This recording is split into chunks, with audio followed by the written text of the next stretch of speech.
So, we have a situation here. It's a situation. It's a big one. Basically, I was going to say, are you afraid of the dark? But afraid of the dark. No, alone in the dark. Alone in the dark. It's got David Harbour in it, which I like David Harbour. He's a pretty cool dude. Why don't you fight me? Alone in the Dark is the first ever survival horror game. It's which launched the genre. The game came out in 1996, I believe, and essentially was based on H.P. Lovecraft's creations, a few other things. I've heard the original creator behind Alone in the Dark talk about that. He was influenced by George Romero as well. But Alone in the Dark is very vintage.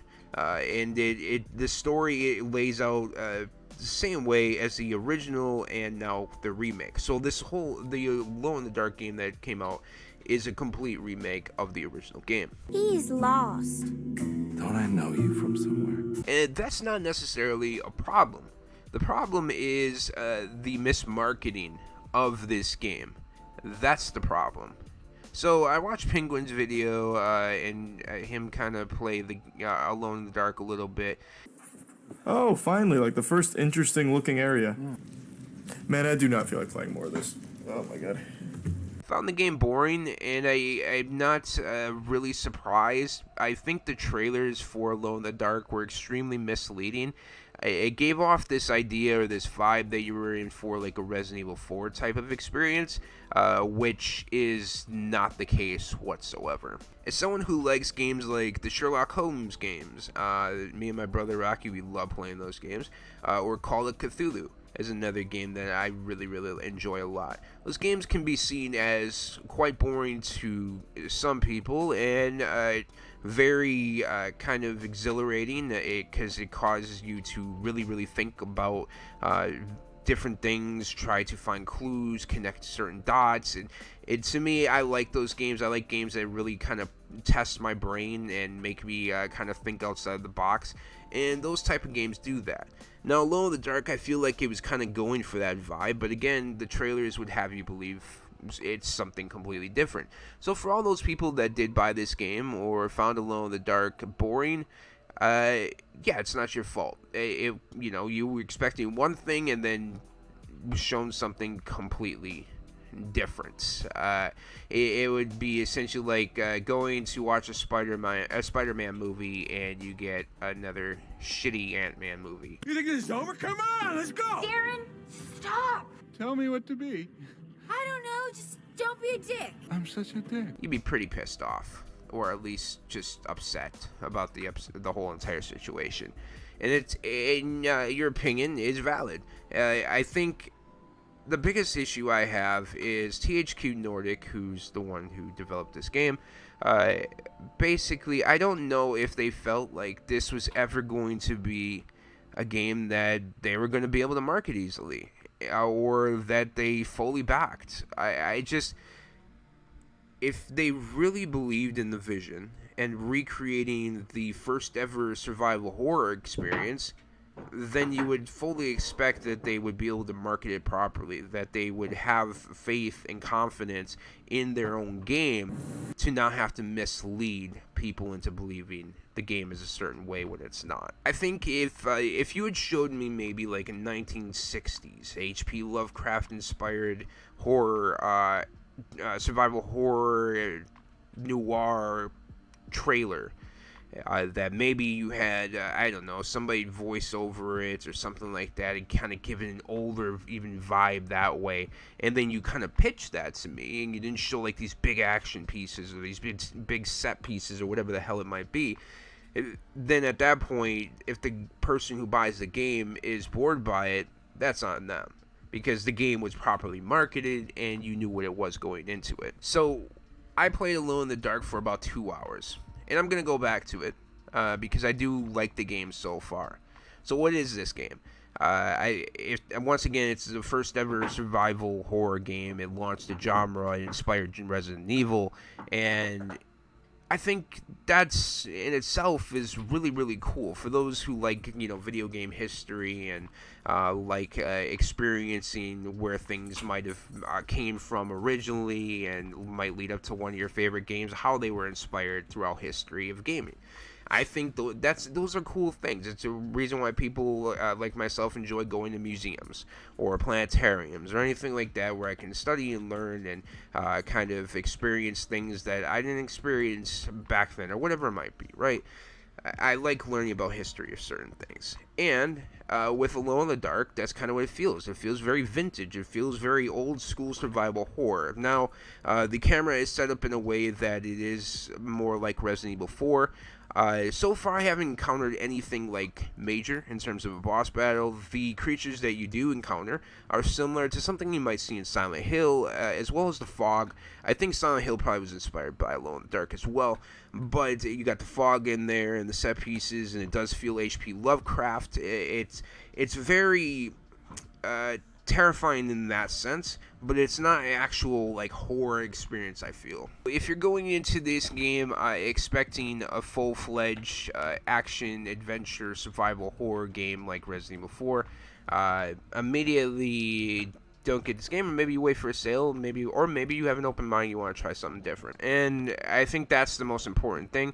The other thing too is the music does feel 1960s. It takes place in 1960s. I'm almost positive of that. You get to pick between 1 or 2 characters, so I wonder if that was also inspired. Resident Evil 2 obviously allows you to pick between 1 of the 2 characters. It's Chris Redfield or Jill Valentine. So I wonder if, yeah, I'm pretty sure Alone in the Dark probably inspired even that concept, at least in survival horror. Obviously, there's games before Alone in the Dark that you can choose between players and that. So, but that's the reason why I think I'm enjoying this game, is because after playing the demo, which I actually suggest people play the demo of Alone in the Dark before they buy, because maybe you're unsure. The demo really gives a good idea of what type of game this is, and I think that's really where people should have started off. Demos are extremely important. I don't know why people forget demos are important to understanding the idea of overall what you're going to get from a certain game. But a lot of people seem to kind of brush past them or not play them altogether, and then when they buy the full retail game, they're like, what is this? This is not what I expected. Should have played the demo. Demo definitely gives a good idea of what type of game this is and how it's going to play out. It's very slow paced. That is true.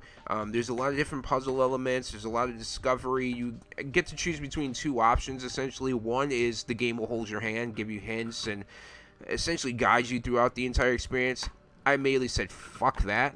And then the other option is a classic survival horror experience where you figure everything out. There is no hand holding. That's the experience for me. I don't like games to hold my hand. Don't hold my fucking hand. Let me do it. There's a reason why Remedy games are so incredible, is because Alan Wake, Max Payne, Control I've been playing through recently, and I think there's another Quantum Break. Those games don't really hold your hand. You kind of figure them out as you go along. I appreciate that. But yeah, so Alone in the Dark, noir 1960s. That's the reason why they do sound monotone. Thanks. What are you doing? Who are you? Whoa, pardon me, excuse me. My name is Edward Carnby, private investigator. I hope you don't mind we let ourselves inside. I do mind. This is private property. You can't just barge in here.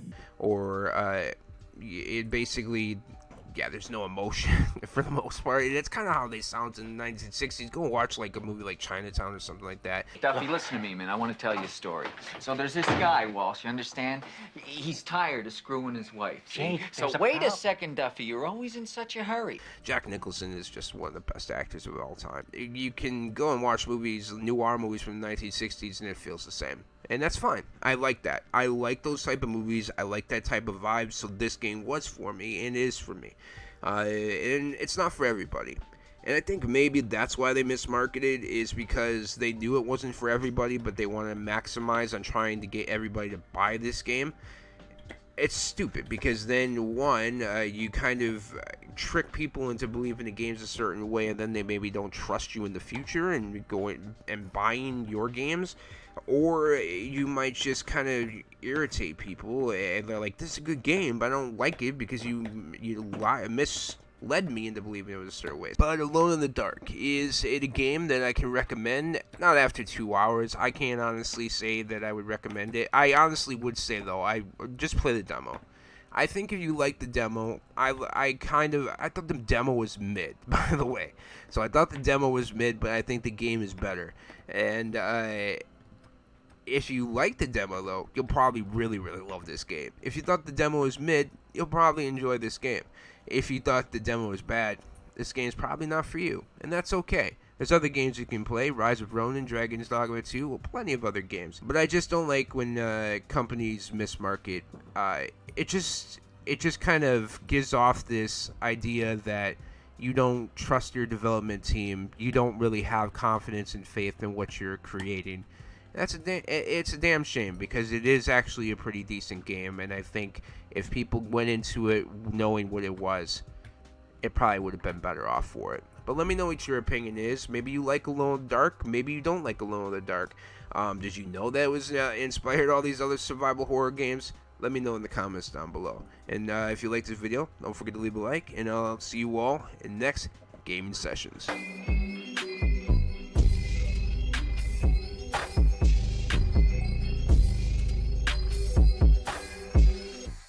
Abducted by my brain and it drains all the dopamine. Pain leaving nothing but the dreams that have been holding me. Reality cracks and it falls out.